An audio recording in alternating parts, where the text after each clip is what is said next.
உங்களுடைய வீடு என்னன்னா எங்க இருந்து வரீங்க? என்ன தகவல் செய்தி என்ன சொல்லி நான் வந்து என் பேர் அசோக்குமார். நான் வந்து கடலூர் மாவட்டம். இந்த ஓவரால் லைன் வந்து 428. நான் வந்து டெக்னிக்கல் டிஎன்பிடி எடுத்திருக்கேன்.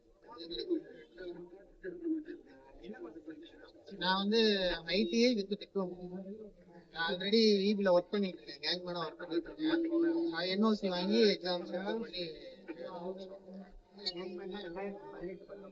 இல்ல 2021 ஜாயின்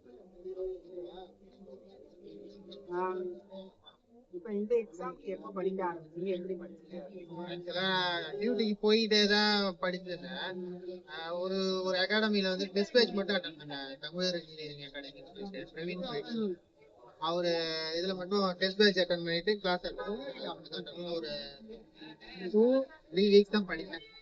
எனக்கு அந்த அளவுக்கு டைம் இல்லை. ஏன்னா ஏற்கனவே ஐடிஐ முடிச்சிருக்கோம், அப்புறம் டிப்ளமோ முடிச்சிருக்கோம். நான் ஐடிஐ முடிச்சு ஒரு 6 to 7 இயர்ஸ் கேப் விட்டு தான் டிப்ளமோ படித்தேன். அதனால டெக்னிக்கல் நாலேஜ் கொஞ்சம் வேலைக்கு போறது டெக்னிக்கலா எல்லாம் கத்துக்கிட்டதுனால கொஞ்சம் ஈஸியா இருந்துச்சு.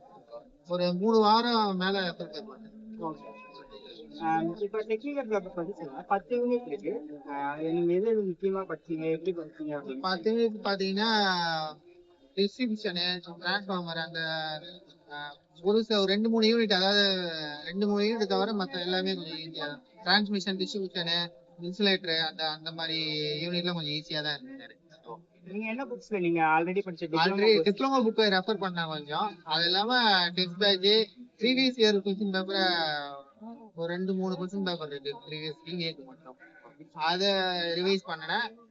இன்னொன்று வந்து நம்ம டிப்ளமோ புக் ஒவ்வொரு டாபிக்கா அதோட ஓவராலா யூடியூப் அப்புறம் ஆன்லைன்லயும் ரெஃபர் பண்ணி தான் படிக்க வேண்டியது. இப்போ ஒரு கொஸ்டின் வருது, அதோட ரேஞ்ச் அந்த மாதிரி கொடுக்குறாங்க இல்லையா, அதோட வேற மெட்டீரியலுக்கு என்ன, அது அதோட ரேஞ்ச் என்ன, அந்த மாதிரி பார்த்து ஆன்லைன்லயும் நிறைய ரெஃபர் பண்ண வேண்டியது. வேலைக்கு போயிட்டே படிக்கிறீங்கன்னா நேரத்தை எப்படி உருவாக்குறீங்க? நான் அதாவது எங்க ஆபீஸ்ல வந்துட்டு நான் ஷிஃப்ட்ல போயிட்டு இருக்கேன். மார்னிங் ஷிஃப்ட்னா ஈவினிங் கொஞ்சம் படிக்கிறதுக்கு டைம் இருக்கும், ஈவினிங் ஷிஃப்ட்னா நைட்ல படிக்கிறதுக்கு கொஞ்சம் டைம் இருக்கும். அப்படியே மாறி மாறி அப்படியே படிச்சுக்கிட்டு ஷிஃப்ட்ல தான் இருக்கேன் இப்போ நானு. அதனால இப்போ மார்னிங் ஷிஃப்ட்னா ஈவினிங்ல கொஞ்சம் படிக்கிறதுக்கு டைம் இருக்கும், நைட்டும் படிக்கிறதுக்கு டைம் இருக்கும். அப்படியே மாறி மாறி படிக்கிறதுக்கு டைம்.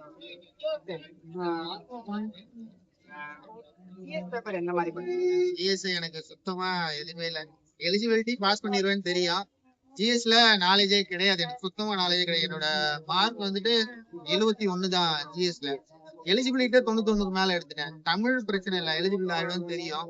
நான் நம்மளது ஃபுல்லா வந்து டெக்னிக்கல் பேப்பர் மட்டும் தான். டெக்னிக்கல் வந்து நான் 201 மார்க், கொஸ்டின் வந்து 132 கொஸ்டின் கரெக்டா போட்டிருந்தேன். எனக்கு டெக்னிக்கல்ல நான் மார்க் எடுத்துருவேன்னு எனக்கு தெரியும். ஆனா ஜிஎஸ் மேக்ஸ் வந்து சுத்தமா வராது. நான் குரூப் 4 எதுவுமே ட்ரை பண்ணவும் கிடையாது. நான் எக்ஸாமே ஜிஎஸ்ல வந்து எனக்கு மார்க் கம்மியா வரும் தெரியும், ஆனா இவ்வளவு கம்மியா இருக்கு. 71 மார்க் தான். 150. உங்களோட அதாவது இது பாத்தீங்கன்னா நான் அந்த 3 வாரம் படிச்சேன்னு சொன்னேன் பாத்தீங்களா, அப்ப எனக்கு அதுக்கு முந்தின வாரம் தான் மேரேஜ். நான் வந்து வீட்டுக்கே போகாம இந்த ஆபீஸ்லயே தங்கி படிச்சேன் 3 வாரமும், வீட்டுக்கே போகல. கரெக்டா ஒய்ஃப் கல்யாணம் ஆகி ஒரு 2 வாரத்துல விட்டுட்டு ஒய்ஃப் பார்த்து 1 மாசம் ஆயிடுச்சு. நான் ஒய்ஃப் பார்க்காமலே படிச்சேன். வீட்டுக்கு போனா கொஞ்சம் மாறிடும், மைண்ட் மாறும், படிக்க வராது அப்படின்ட்டு நான் இங்கே தங்கி படிச்சேன். ஆனா படிக்கணும்னு நினைச்சு படிச்சா கன்ஃபார்மா கிளியர் பண்ணலாம். அப்ப ஏதாவது சண்டைகள் வந்தா அதுக்கப்புறம் கிளியர் பண்ணதுக்கு அவங்க என்ன அப்ப வந்து கொஞ்சம் வருத்தங்கள்லாம் இருக்கும் அவங்க மனசுலயும், ஆனா காமிச்சிக்க மாட்டாங்க. இப்ப ரொம்ப ஹாப்பியா இருக்காங்க. அப்ப வந்து கரெக்டா 1 மாசம் 1 மாசத்துக்கு மேல பார்க்காமலே இருந்தேன். இப்ப நாங்க எங்க வீடு சொந்த வீடு வந்து மறைவல் நகர்ல இருக்கு. என்னோட ஆபீஸ் வந்து டி நகர். டி நகர்ல தங்கிட்டேன் 1 மாசம். கல்யாணம் ஆகி ஒரு மாசத்துலயே தங்கிட்டேன். சொன்னேன், ஒய்ஃப் புரிஞ்சுக்கிட்டாங்க. இது மாதிரி நாங்க வந்து என்னால படிக்க முடியாது, இங்க இருந்தாலும் என்னால படிக்க முடியாது சொன்னேன். அவங்க புரிஞ்சுக்கிட்டாங்க. 1 மாசம் எனக்கு டைம் கொடுத்தாங்க. நான் ஆபீஸ் வேலையை பார்த்துக்கிட்டு அப்படியே படிச்சுக்கிட்டேன். வேலை வாங்குது நேத்து வரைக்கும் எனக்கு கிடைக்குங்கிற டவுட் தான் இருந்துச்சு. நேற்று கவுன்சிலிங் ரிசல்ட் வரும்போது எனக்கு கன்ஃபார்மா கிடைக்குங்கிறது தெரிஞ்சது. அதனால நேற்றே கொஞ்சம் ஹாப்பியா, அதிகமா ஹாப்பியா இருக்கு. இப்போ போகும்போது கூட எனக்கு கோட்டாவிலே நிறைய சீட் மீறி இருந்துச்சு. நான் 39வது சீட்ல 38வது சீட்ல எனக்கு வந்துருச்சு. அது இல்லாம பிஎஸ்சியும் இல்லாம தான் இருக்கு.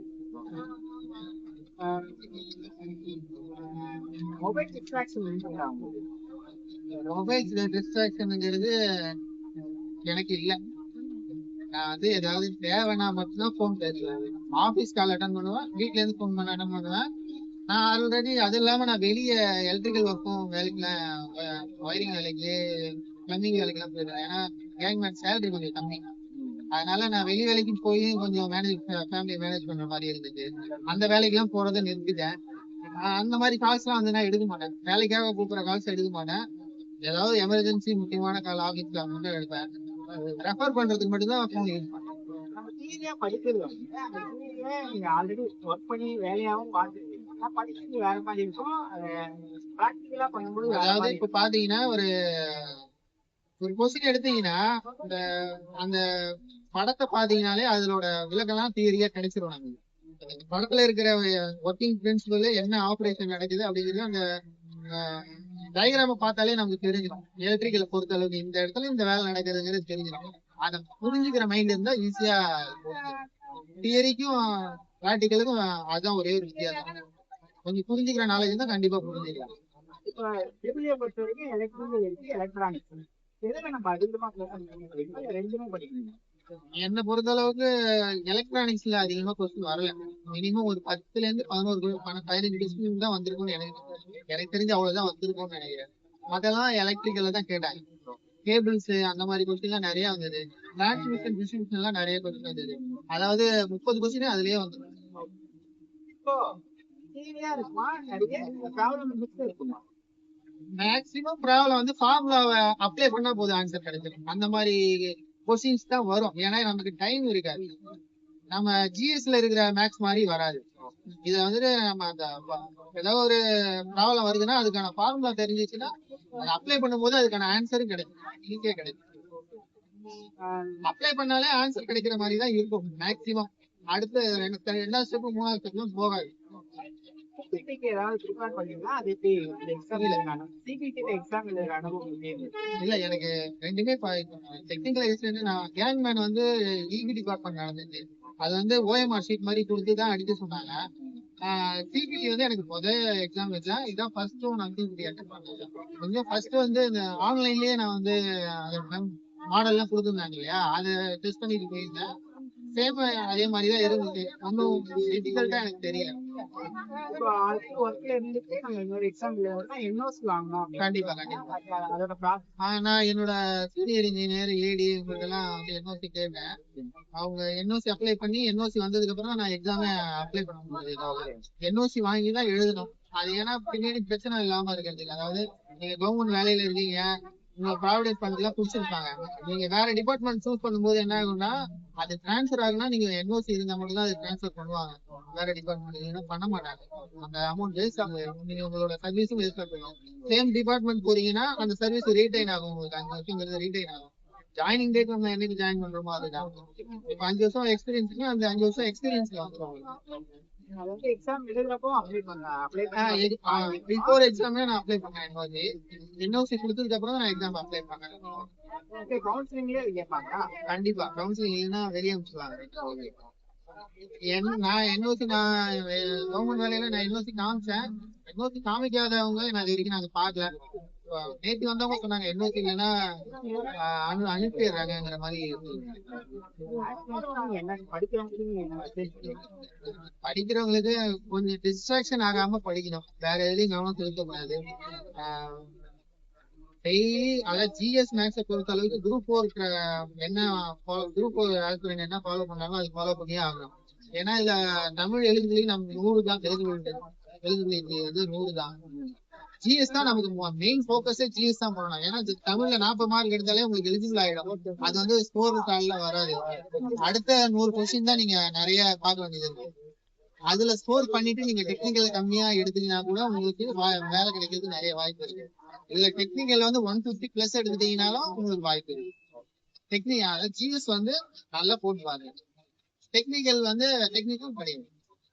டெய்லி ஒரு 2 மணி நேரம் 3 மணி நேரம் படிச்சீங்கன்னா கன்ஃபார்மா கிளியர் பண்ணலாம்.